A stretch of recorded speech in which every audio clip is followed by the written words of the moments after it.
તો કેમ છો મારા ખાખીના યોદ્ધાઓ? પેલા તો બધાને જય હિન્દ, જય માતાજી. તમે મારા હાથમાં કોલેટર જોતા હશો. આ કોલેટર આ ભાઈનો છે. આ ભાઈ નથી, આ મારા ભાઈ છે નાના. આ ક્યારેક તમે વ્લોગમાં વિડીયોમાં ક્યાંક જોયા હશે. બહુ હોય નહીં આપણે ભેગા, પણ આજે લેવા પડશે કેમ કે એમને ગ્રાઉન્ડ આજ પાસ કર્યું છે 7 તારીખ અને બીજો મહિનો. અને ગોંડલ હતો ને વારો? ગોંડલ હતો. મને ભૂલાઈ ગયું છે, ગોંડલ વારો હતો એમનો. એટલે મને થોડોક હરખ આજ વધારે પૂરતો છે. એ સુઈ ગયા હતા આવીને તરત, અને મેં જગાડ્યા હતા. સમજણ? મેં કીધું જાગો જાગો, અમારે બીજા ઘણા યોદ્ધાઓ બાકી છે અને એને થોડુંક તમારે શું કહેવાય એમ ઇન્ફોર્મેશન દેવાની છે કે હું ધ્યાનમાં રાખું, શું કરું શું નહીં. કેમ કે આજ એમને પહેલી વાર એક્સપિરિયન્સ કર્યો. મેં એમને ચોખ્ખું ના પાડી ગ્રાઉન્ડે જવાની, કેમ કે એમને એટલી તૈયારી જ નથી. મહિના 1.5 મહિના કરતા હતા. એમાં એ સારો દિવસ અને 20 દિવસ અમારે ભેગા દોડ્યા સરખું. બાકી તો 1.5 મહિના કરતા હતા, વાત સાચી. પણ 8 દી 1-2 વાર આવે, સમજો ને. બાકી તેના કે બહાર જ જવાનું હોય જ નહીં. હારે અમારે ભેગા હોય, અમે ડેલી કરતા હતા. અમે માનવી છીએ. તો વિચાર કરો આજ કેટલું 23 મિનિટ અને 51 સેકન્ડ. 23 મિનિટ 51 સેકન્ડમાં ગ્રાઉન્ડ કર્યું. અને એમનો મેન ઉદ્દેશ્ય કેવો હતો ખબર છે? એમનું શરીર થોડુંક તો ઉતરી ગયું, શરીર બહુ હતું. અને એક અમારા બીજા એક મોટા ભાઈ થાય નહીં, નયા મામલતદાર છે, એને પણ એવું છે શરીર. તે બંને શરીર હાટું થઈને આવતા, સમજો. સવારમાં ભેગા આવે, થોડુંક આમ ફિટનેસ વ્યવસ્થિત રહે ને એના કારણે. અને આજે ગ્રાઉન્ડ પાસ કર્યું એમ, અને મને ગર્વ થાય છે. અને એમને કે અરુણભાઈ આપણે તમે ઓલા બધાને ઇન્સ્ટાગ્રામમાં કે મેન્શન કરે, બધા આખો દિવસમાં શું કહેવાય 20-25 છોકરા આપણા પાસ થાય, એમાંથી 10-15 જણા સ્ટોરી મેન્શન કરે મૂકીને સૂર્યવંશવાળી. એટલે મારે કે આપણે મૂકવાનું થાય છે અને ગ્રાઉન્ડ ત્યાં પાસ કરશું છે. તો મેં તો ના જ પાડી હતી ગ્રાઉન્ડે જવાની, તોય ગ્રાઉન્ડે ગયા. અને રાત્રે મેં જ્યારે 4 વાગે ફોન કર્યો ને, જગાડ વાટું થઈને, તો મેં 4 વાગે ફોન કર્યો. મેં કીધું દોડાય ને તો દોડજો, નકશાના સાઈડમાં વહી જાય સમજો. કેમ કે બધા નડે છે બહુ જ. એટલે આ તમારા માણા હતા, અમારો ભાઈ હતો, અમારે કેવું જ પડે ને. મેં કોઈ નડતા નહીં, બીજા દોડતા હોય દોડવા દેજો. આપણે કોઈ નડ્યા નહીં. અને મારા ભાઈબંધ જે ભેગા હતા ને, બહુ મહેનત કરાવી. ખીજડીયાના ભાઈબંધ હતા, એ હોતે ભેગા ત્યાં ગયા હતા. શરીર થોડુંક વધારે હતું. એ બિચારા મહેનત વાળા હતા, એ ન દોડી. મને ફોલો કર્યા, પણ મેં હું પછી વધારે પૂરતું આમ આગળ દોડી ગયો ને એક રાઉન્ડ. એ ભાઈ ને એવું કે હું કમ્પ્લીટ જ દોડું, પણ એક રાઉન્ડ એ ભાઈ ભૂલી જાય એવું. હવે આપણે અમિતભાઈ પહેલી વાર એક્સપિરિયન્સ કર્યો છે અને ગ્રાઉન્ડ પણ પાસ કર્યું છે. અને બધી રીતે આમ જો આપણે થોડુંક એમનું ઇન્ટરવ્યુ લઈ લેવી એટલે તમને ખ્યાલ આવી જાય. કેમ કે હું બાકાત એક કરીશ ને, મારું તમે કાંઈ સાંભળો છો આજે આ ભાઈનું આપણે સાંભળી. આમ કેમ અમિતભાઈ કેવું કર્યું આમ જઈને? જો પેલા તો ન્યા કણે ગયા ને, પેલા તો બોર્ડિંગમાં અમે વ્યાઈ ગયા હતા, બરોબર. પછી બોર્ડિંગમાં વ્યાઈ જાય પછી વેલો અરુણભાઈ નો 3:30 વાળો ફોન આવ્યો મને, બરોબર. મને કે ઉઠી જાવ હવે, કે ફ્રેશ થઈ જાવ. મને કે ઠંડી કેવી છે? મેં ઠંડી તો બહુ વધારે છે ને. મેં કીધું પવન બહુ બહાર છે. પછી 4 વાગે જે બીજા એક ફ્રેન્ડ હતા ને, એની 4 વ્હીલના અરુણભાઈના ફ્રેન્ડ હતા, એને ફોન કર્યો મેં. એ અમને લેવા આવ્યા. અમે બીજા 2-3 દોસ્તાર ત્યાં થઈ ગયા. હું તો એક જ પેલા ગયો હતો, મારા કાકાનો છોકરો ભેગો હતો. પછી ત્યાંથી અમે 4 વાગે નીકળ્યા એટલે પાણી જઈને પીવાનું હતું, ફ્રેશ થવાનું હતું, ચા પાણી પીને આપણે કોઈ વસ્તુ કર્યું નતું. સીધા ત્યાં કણે અમે ગેટે 4:30 ઉભા રહી ગયા.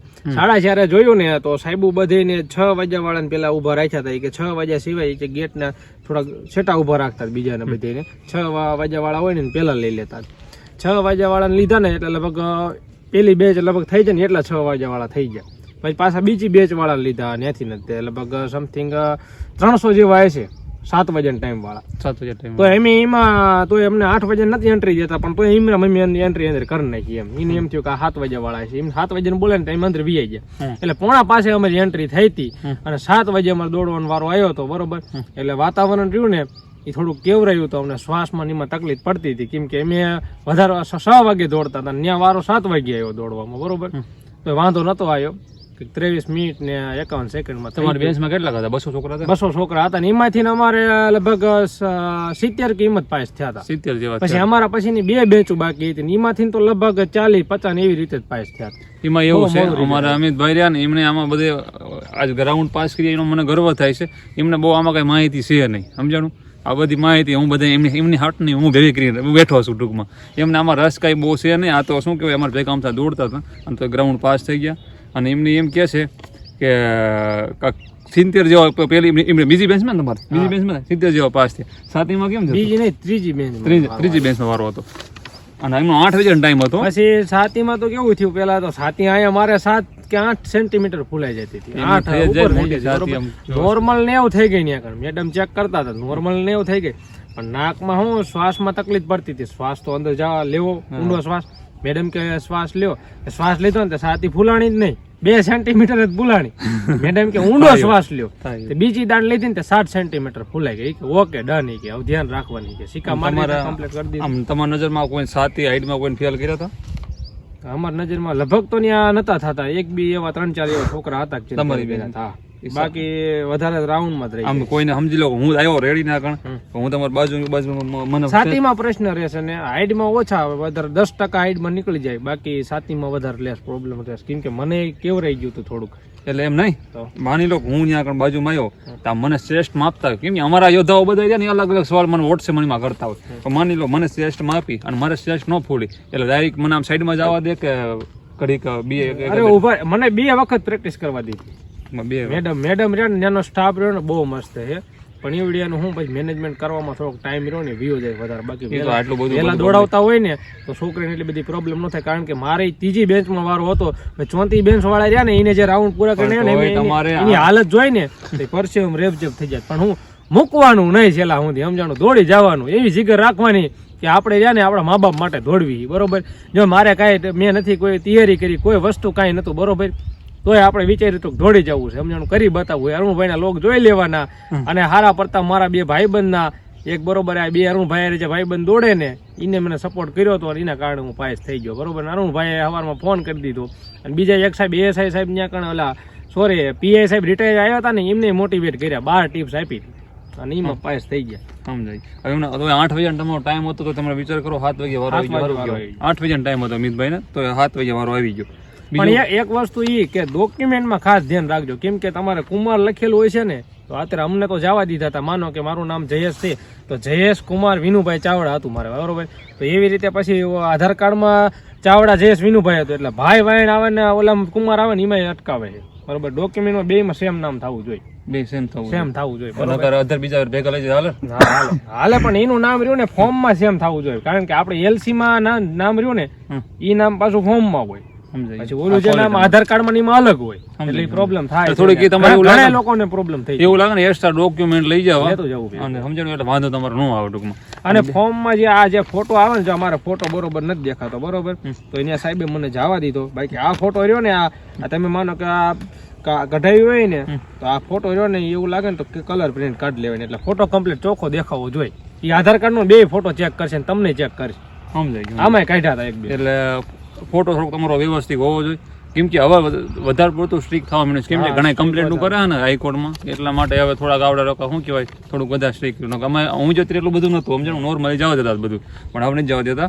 તો એ આ કુમારમાં ભાઈમાં પ્રોબ્લેમ પડે છે ને એ તમારા હોય ને બીજા ડોક્યુમેન્ટ એક્સ્ટ્રા ભેગું લેતું જવું, સમજાણું. તમારે મેન વસ્તુ બીજા કોઈ નડવા નહીં. જો આપણે કોઈ નીડા નથી અને આપણે કોઈ નીડા નતા ત્યાં આગળ, બરોબર, વ્યવસ્થિત દોડતા હતા આપણે. જો મારી આગળ જે દોડતા હતા ને આપણે જોવાનું પેલા, બરોબર, એવું નહીં વિચારવાનું હાલો ભાઈ હારો હારે આપણે દોડવા જ મેળવી, એવી રીતે નહીં દોડવાનું. આપણે ત્યાં કણે વ્યવસ્થિત આપણે પોલીસનું ગ્રાઉન્ડ કરવા ગયા છે એટલે એમ વિચારવાનું કે આપણે એવી રીતે દોડવાનું. ભલે ને આપણે જયારે સેન્સર પટ્ટો વટશું ત્યારે જ આપણું ટાઈમિંગ ચાલુ થાય છે, બરોબર. તો હું બધીની વાયણે જ હતો, બરોબર, પછી મેં દોડવાનું ચાલુ કર્યું. પછી મારી સ્પીડમાં હું દોડતો હતો, બરોબર, કે મને ગાળો મળી જાય છે તો એવી રીતે મારે દોડવાનું એમ થાય કે ભાઈ આગલો માણસ એટલું બધું આપણો ઈ કવર નથી કરતો, આગળ દોડતો નથી એટલે આપણે એની સાઈડ કાપી લેવાય. પાછળ જોવાનું તો આમ સેજ આમ કે કોઈ આવતું નથી, મોરો નહીં દેવાની ગાડી આમ ઓવરટેક કરવા 70 જણાની મેં લગભગ સાઈડ કાપી હતી સમથિંગ. તો આપણે કોઈને ભટકાણા નથી ને કોઈ આપણને ભટકાણા નથી. જેને તકલીફ પડતી હતી સાઈડમાં વ્યા જતા હતા, બરોબર, ને સાહેબ એનાઉન્સમેન્ટ કરી દીધું હતું કે ભાઈ જેને તકલીફ પડે ને એને જમણી સાઈડ વ્યૂ જવાનું, રબર જાય ને ડાબી સાઈડ નાખવાનું. રબર નું ખાસ ધ્યાન રાખવાનું, બરોબર, અગાઉ નહીં રબર કાઢ નાખવાનું. મારો દોસ્ત મારી હારે હતો પેલા, મેં એને મારે એમાં એવું હતું અરુણભાઈના ફ્રેન્ડ હતા ને એટલે મેં કીધું હું પાસ ન થાવ તો હાલ છું, કારણ કે મેં તૈયારી નથી કરી. ભાઈએ તૈયારી કરેલી હતી. મેં તમે રહ્યા ને મેં કીધું આગળ દોડો. એ 4 રાઉન્ડ મારી કરતા આગળ હતા શરૂઆતમાં. પછી મેં 5મા રાઉન્ડ મેં સાઈડ કાપીને મેં કીધું મને ફોલો કરજો, મેં કીધું હું દોડીશ, મેં કીધું, બરોબર, હું પાસ થાય ભલે, મેં કીધું ટાઈમિંગ ગમે એટલું આવે. એ મારી હારો હારે દોડતા પણ હું સાઈડ કાપવા માંડો ને ક્યાં એમની પાછળ રહી જાય, પાછા ભેગા થઈ જાય. છેલ્લા રાઉન્ડે પાછા ભેગા થઈ ગયા 12મા રાઉન્ડ. મને કહે છે કે બરાબર રહી ગયું, મેં કહેવાય ને તો હું 13 રાઉન્ડ મારતા ધીરે ધીરે મારી દત. મેં કીધું હવે તમે આ છેલ્લો સંદેશ શું કહેવા માંગો છો? અમારા નવા હજી ખાખીનો વિદાવ ઘણા બાકી છે, સમજાણ. નવા કાંઈ નહીં, પ્રેક્ટિસ કરજો, પ્રેક્ટિસ ખાસ જોશે, બરોબર. કેમ કે ટાઈમિંગ નું કાંઈ નક્કી નથી થતું. તમારે એવું હોય કે હું 4 વાગે વ્યો જાઉં, 4 વાગે હું તમે 3 વાગે જશો ને તો એ જયારે એન્ટ્રી દેશે ને એ જ એન્ટ્રી થશે, કારણ કે પબ્લિક હવે કોન્સ્ટેબલમાં ફોર્મ જાજા છે એટલે પબ્લિક વધી જાય. પબ્લિક વધી ગયું અને પાસિંગ ઓછા જ થાય, બરોબર. પેલામાં મેં ચેક કર્યું હતું, જે પેલા દોડ્યા ને મેં કેવી રીતે ચેક કર્યું ખબર છે? દોડતા હતા પછી એનાઉન્સમેન્ટ કરે ને તો હું જો આમાં ગણતો હતો બરોબર આવી રીતે આ રહ્યા ને એક હાથમાં આંગળામાં વેઢા ગણવી ને એટલે 15 થાય અને આમાં 15 થાય તો એવી 2 અને ત્રીજામાં ખાલી આ એક જ હાથ થયો હતો 95 પાયસ થયા હતા પહેલામાં સારા પાયસ થયા હતા. બાકી બધું પછી તો 70 ને 60 ને એવી રીતે જ પાયસ થાય. સમજાઈ ગયું. ટૂંકમાં તમે તમારી રીતે ગણતા તો ઓલા પેલી મેં બેચમાં ગણ્યા બીજી બેચમાં નથી ગણ્યા. કોઈ ત્યાં કોઈ ન ગણે, હું નથી ગણી શક્યો. હું કહેતો પેલા મેં ગણી લીધા બધા જેટલા સાહેબ બોલ્યા ને એટલા મેં ટોટલ માર્યો એમ કે 95 નો ટોટલ આવ્યો હતો. સમજાઈ ગયું. અને એક પછી સાહેબ કોઈ ત્યાં ઓલા બાજુમાં બિહાડ આવ્યો. હા, બસ પાસ બીજી થયા. એનાઉન્સમેન્ટ કરીને સાહેબ એમ કીધું કે આમાં 85 પાસ થાય છે. સરસ. તો ચાલો વિદ્યાર્થી મિત્રો, ઓલા કહેવાય ને ઓલા આપણે હવે ને રજા લેવી. આ ભાઈ આપણે જેટલું જણાવ્યું એટલું કહી દીધું આપણને. અને શું કહેવાય, થોડુંક તમારી રીતે ધ્યાન રાખવું. અને આ ભાઈ એક વિદ્યાર્થી છે, હું પણ એક વિદ્યાર્થી છું, અને વિડીયો ઉતારે એ પણ વિદ્યાર્થી છે.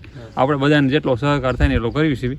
અને કોઈક તમારા મિત્રો એવા હોય સર્કલમાં કે જેના ગ્રાઉન્ડ બાકી હોય અને થોડીક તકલીફ કાંઈ પડતી હોય તેના વિડીયો શેર કરજો. 2 વાતો એને પણ જાણવા મળશે, સમજણ. બાકી અમે તો કહી દીધું તમને એટલી વાત કે આ રીતના છે બધું. તો ચાલો, જય હિન્દ.